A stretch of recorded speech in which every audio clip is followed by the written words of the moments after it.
एक एक ऑफिस के बाहर हमें हजारों की संख्या में बैठना है, जैसे सीएनआरसी के प्रोटेस्ट में किसान आंदोलन में बैठे थे। हमें इस तरह का देश में माहौल बनाना है, जैसे देश में क्रिएट करना है जब यह सरकार ईवीएम से चुनाव कराने से पीछे। हमारे किसी भी बहुजन का कोई भी आंदोलन हो रहा है, उसमें जाना शुरू करें, आप टाइम देना शुरू करें। अगर आपको अपनी घरों की और परिवारों की रक्षा करनी है, वरना घर में से निकाल कर मारेंगे। अगर 2024 का इलेक्शन हम लोग नहीं ठीक कर रहा हूं, ये वकालत का जो काम है, कानून बताने का काम है, हम पे छोड़ दीजिए। हम झूठ नहीं बोलते, हम झोपड़ी भी नहीं थी आज ये महल कैसे। ये काम शुरू करें हम सबसे पहले तो। प्रैक्टिकल काम करने का वक्त आ गया है। आरएसएस और बीजेपी की मानसिकता का व्यक्ति है, जो भी उससे बात करना बंद कर दे। आदमी के घर से अनाज छीन लिया और 5 किलो अनाज के लिए मोहताज बना दिया। तारीख को बामसेफ ने जो कॉल दिए ईवीएम हटाओ, लोगों से आह्वान करता हूं कि 31 तारीख के प्रोग्राम को ऐतिहासिक प्रोग्राम बना के इलेक्शन कमीशन को मजबूर मांगी ना। सिर्फ कितनी ज्यादा डर लग गया, अब एक एक को जाके दिखा रहे हैं झूठ अपना कि नहीं नहीं ईवीएम की मशीनें ठीक होती हैं। पहले कहते थे मशीन देखने नहीं देंगे, बड़ी बड़ी पॉलिटिकल पार्टीज को मशीन देखने के लिए नहीं दी इन्होंने। अब एक एक गांव में जाके, एक एक गली में जाके क्यों दिखा रहे हैं? क्योंकि हमने इन्हें बेनकाब कर दिया। जब तक ये आरएसएस और बीजेपी की सरकार रहेगी, अभी तो डायरेक्टली है या इनडायरेक्टली भी कभी भी रहेगी आरएसएस की कोई भी सरकार, तब तक बाबा साहब डॉक्टर भीमराव अंबेडकर, हमारे अन्य महापुरुषों ने जो भारत की कल्पना की थी, जो अशोक का भारत था, वो कभी पूरा हो ही नहीं सकता।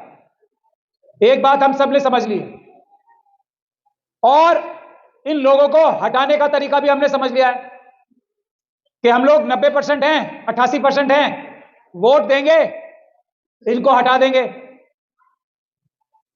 और वोट देने से, क्योंकि 5 साल में इलेक्शन आता है, वोट देके भी ना हटा पाए तो हम भारत के संविधान की जो प्रावधान है, जो कानून बने हैं, जो बाबा साहब डॉक्टर भीमराव अंबेडकर ने इतनी लड़ाई करके हमारे लिए एक अच्छा संविधान बनाया था, उस पर अपनी संख्या, अपनी ईमानदारी, अपने संघर्ष के बल पे न्याय प्राप्त कर लेंगे। ये भी हमने जान लिया।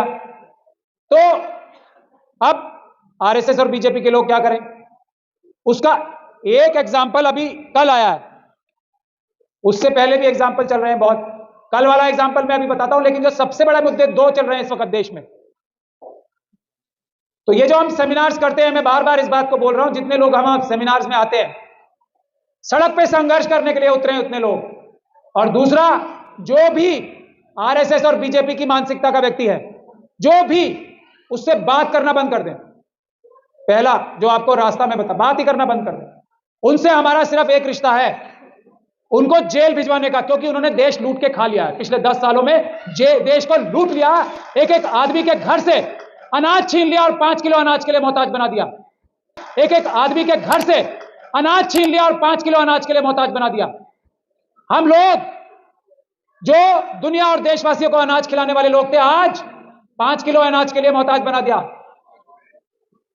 यह है। तो पहला काम हमें जो करना है वो है बात करना बंद कर दो। और एक एक आदमी, अगर एक एक आरएसएस के कार्यकर्ता पन्ना प्रमुखों के खिलाफ कार्रवाई अगर लिखित में पुलिस में करनी शुरू कर दे कि कल तो वे स्कूटर पे घूमते थे, आज मर्सिडीज में कैसे, कल तक झोपड़ी भी नहीं थी, आज ये महल कैसे। ये काम शुरू करें हम सबसे पहले तो। प्रैक्टिकल काम करने का वक्त आ गया है। दूसरा, जहां कहीं भी आंदोलन हो रहा है, हमारे किसी भी बहुजन का कोई भी आंदोलन हो रहा है, उसमें जाना शुरू करें, आप टाइम देना शुरू करें। अगर आपको अपनी घरों की और परिवारों की रक्षा करनी है, वरना घर में से निकाल कर मारेंगे ये। अगर 2024 का इलेक्शन हम लोग नहीं ठीक करते हैं। उन लोगों को यह पता लग गया, आरएसएस और बीजेपी के लोगों को, और बहुत अच्छे से पता है, हम अब किसी बहकावे में आने वाले नहीं हैं। कोई मुद्दा ले आए, बालाकोट, पुलवामा, ये वो कुछ भी, उससे बेवकूफ बनने वाले नहीं है लोग। बिल्कुल बेवकूफ नहीं बनेंगे और कोई भी वोट नहीं देगा इन्हें। तो इन्होंने ईवीएम का जरिया चुन रखा है। ईवीएम, आप वोट किसे भी दें, सरकार अगर नरेंद्र मोदी साहब की बनेगी तो फिर क्या करोगे आप? भाई वोट देके ही तो सत्ता परिवर्तन कर सकते हो आप। पूरी तरीके से अगर अंबेडकरवादी सरकारें नहीं आती तो जैसी भी थोड़ी बहुत अंबेडकरवादी सरकारें आती हैं वही तो बना सकते हो आप। अब वो करने का भी तरीका छीन लिया। तो पहला मुद्दा तो ये है, समझ लो आप लोग ध्यान से। पहला मुद्दा है ईवीएम। इस वक्त ईवीएम के लिए जहां जहां भी आंदोलन हो रहा है, वहां भारी संख्या में जाके ईवीएम का विरोध करें। हम लोगों ने जो ईवीएम हटाओ, संयुक्त मोर्चा ने जो प्रोग्राम दिया है, और अभी 31 तारीख को बामसेफ की एक बहुत बड़ी कॉल है जंतर मंतर पे। आप सभी लोगों को, और आप सब लोगों को नहीं, अपने साथ कम से कम 10-10, 20-20 लोग लेके, आप सब जागरूक लोग हो। 31 तारीख को पहले, सबसे पहला काम, 31 तारीख को बामसेफ ने जो कॉल दी है ईवीएम हटाने के लिए, उसमें सबको जाना है। हम सब लोग जा रहे हैं, हम सब लोग पूरी ताकत से जा रहे हैं। मैं सब लोगों से आह्वान करता हूं कि 31 तारीख के प्रोग्राम को ऐतिहासिक प्रोग्राम बना के इलेक्शन कमीशन को मजबूर करना है कि पेपर बैलेट से ही चुनाव होगा, ईवीएम से नहीं होने देंगे हम। मैं ये बात आप लोगों को साफ कर देना चाहता हूं, मैं थोड़ा बहुत पढ़ा लिखा वकील माना जाता हूं, किसी बहसबाजी में पढ़ना ही नहीं। यह बुनियादी कानून है पूरे दुनिया का, पूरी दुनिया का बुनियादी कानून है ये कि इलेक्शन सिर्फ और सिर्फ पेपर बैलेट से ही सुरक्षित है और किसी चीज से सुरक्षित इलेक्शन हो ही नहीं सकता। इसमें बहसबाजी में पढ़ने की जरूरत नहीं है किसी को भी। जो भी पेपर बैलेट के, कागज के बैलेट के, बैलेट बॉक्स के खिलाफ बोलता है वो झूठ बोलता है, वो बेईमान है। यह बात आप सोच के रखो, इसके आगे बहस नहीं। अभी एक हमारे साथी बोल के कहते हैं, इसलिए मैं ये बात कह रहा हूं कि संविधान में संशोधन करना पड़ेगा अगर पेपर बैलेट से चुनाव करना है। ऐसा कानून में कोई प्रावधान नहीं है जो पेपर बैलेट से चुनाव ना हो सके, ऐसा कोई नहीं है। बल्कि आज भी जो कानून है वो पेपर बैलेट वाला ही कानून है। बैलेट, ये जो ईवीएम मशीन भी है ना, इसको भी पेपर बैलेट ही मान के इलेक्शन होते हैं। बुनियादी कानून आज का भी पेपर बैलेट का ही है। तो इसलिए मैं निवेदन कर रहा हूं, ये वकालत का जो काम है, कानून बताने का काम है, हम पे छोड़ दीजिए। हम झूठ नहीं बोलते, हम सच बोल रहे हैं। मैं इसीलिए चैलेंज कर रहा हूं बार बार लोगों को कि अगर मोदी सरकार में उनके अटॉर्नी जनरल है ना, उनके सॉलिसिटर जनरल हैं, आए बहस करें और मैं उन्हें बताता हूं कि कैसे झूठ बोल रहे हैं सब, और ये कितनी बड़ी भ्रांति फैला रखी है कि कानून में बदलाव करना पड़ेगा। कोई बदलाव करने की जरूरत नहीं है, कुछ जरूरत नहीं है। पैसे कम खर्च होंगे, ये मैं कह रहा हूं, मेरी बात पे तो भरोसा है आपको। पैसे कम खर्च होंगे, टाइम कम खर्च होगा और सबसे ज्यादा सुरक्षित इलेक्शन होंगे पेपर बैलेट से।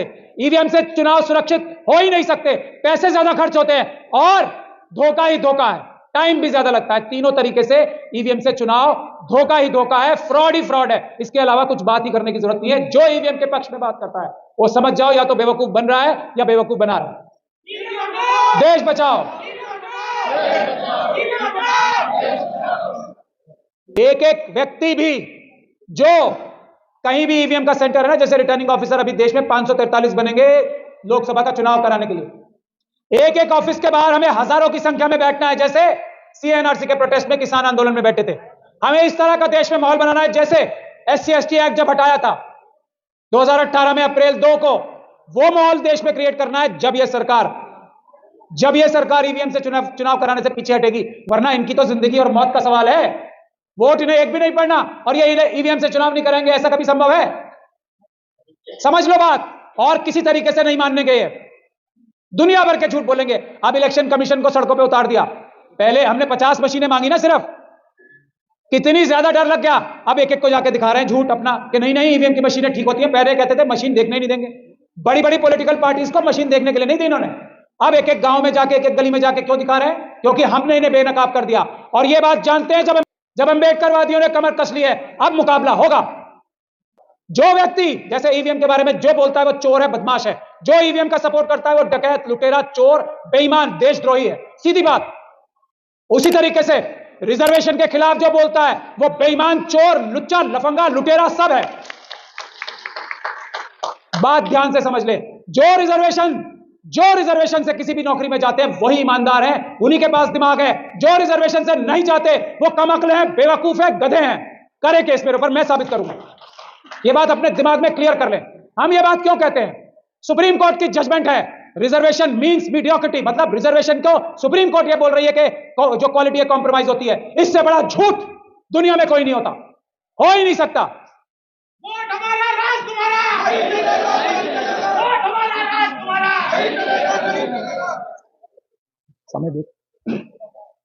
समय देखो या थोड़ी देर और बोलूंगा? बताओ।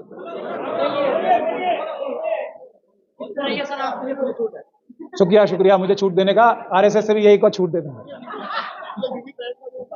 मैं बोला। दूसरा मुद्दा रिजर्वेशन का, वीवीपैट। मैं फिर बोल रहा हूं, जो भी किसी तरह की भी बात करता है, वीवीपैट भी धोखा है, सब धोखा है, सब फ्रॉड है। सिर्फ पेपर बैलेट, किसी बात ही नहीं करनी। जब हमने इसके आगे बहस करना बेवकूफी का काम है। ये लोग कभी अकलमंद हो ही नहीं सकते, मेहनती हो नहीं सकते, ये ईमानदार हो नहीं सकते, बाय डिफॉल्ट नहीं हो सकते। सड़क पे उतर के खून पसीना बहाने के लिए हम लोगों को तैयार होना है। हमारे सारे प्रोटेस्ट कानूनी होते हैं, हमारे सारे प्रोटेस्ट पीसफुल होते हैं। हमारे ऊपर दिल्ली यूनिवर्सिटी में लाठीचार्ज भी हुआ, भानु जी और हम पे, ऋतु पे और हम पे, चंद्रशेखर आजाद और हम पे, मंजीत नौटियाल साहब और हम पे, सब पे, कितने भाई हमारे यहां बैठे हैं, सब पे लाठीचार्ज हुआ। पलट के हमने कुछ नहीं किया। चाप लाठियां खाई, लेकिन हमारा आंदोलन और बड़ा हो रहा है, मगर पीछे नहीं हटेंगे।